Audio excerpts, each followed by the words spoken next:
Mon copain est malien. Bon, heureusement, juste écouter. Bon, c'est la famille, on n'est pas dans le même pool à la CAN. Ça, c'est très bien, c'est une bonne nouvelle. Non, mais vous avez de la chance.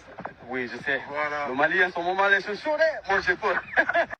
Tu as le droit d'avoir eu peur, puisque la prochaine fois que nous, on va vous affronter, on va vous faire décaler. Les Sénégalais, vous pensez qu'on a peur de vous? Est-ce que vous connaissez l'histoire?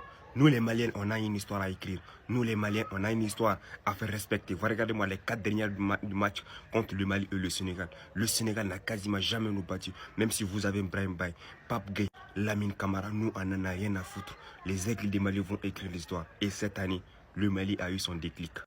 Je vois beaucoup de personnes douter de cette nation malienne par rapport à ce qu'ils ont proposé dans l'histoire. Mais cette année, les amis, le Mali va écrire son histoire. Et cette année, je vois personne qui va nous arrêter. Même si le Sénégal est quasiment au-dessus de nous footballistiquement.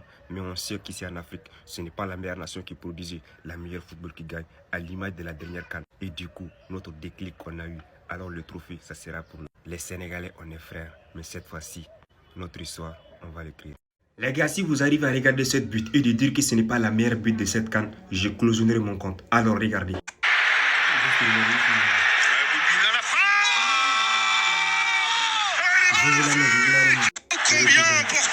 L'Algérie qui partait favori, l'Algérie qui a sous-estimé cette équipe congolaise. Aujourd'hui, on a vu l'Algérie qui était tout simplement en difficulté à la dernière minute. Dans les prolongations, Abdel qui vient de sauver les fesses des Algériennes pour se qualifier dans ce match. Malgré la présence de nombreux talents individuels, on a vu que l'Algérie était tout simplement en difficulté face à cette équipe congolaise qui était tout simplement solide. Et ils ont tenu bon jusqu'à la 119e minute, mais ils n'ont pu rien faire contre le but de Boulintina à la dernière minute pour tout simplement permettre aux Algériens de se qualifier. Tout le monde va parler de cette but. Mais on oublie la performance que ce monsieur est en train de réaliser dans cette CAN. Peu importe qu'il est le fils de Zidane ou pas, mais ce monsieur, 3 matchs, 3 clean hits avec l'Algérie, c'est tout simplement exceptionnel de le voir. Ce monsieur s'imposer dans cette équipe algérienne. Mais la prochaine dieu, ça sera contre le Niger. Le duo Lookman-Osimhen, on sait que ça fait mal. Du coup, on aura un quart de finale exceptionnel entre l'Algérie et le Nigeria. Alors la question que je me pose, qui va gagner entre ces deux nations?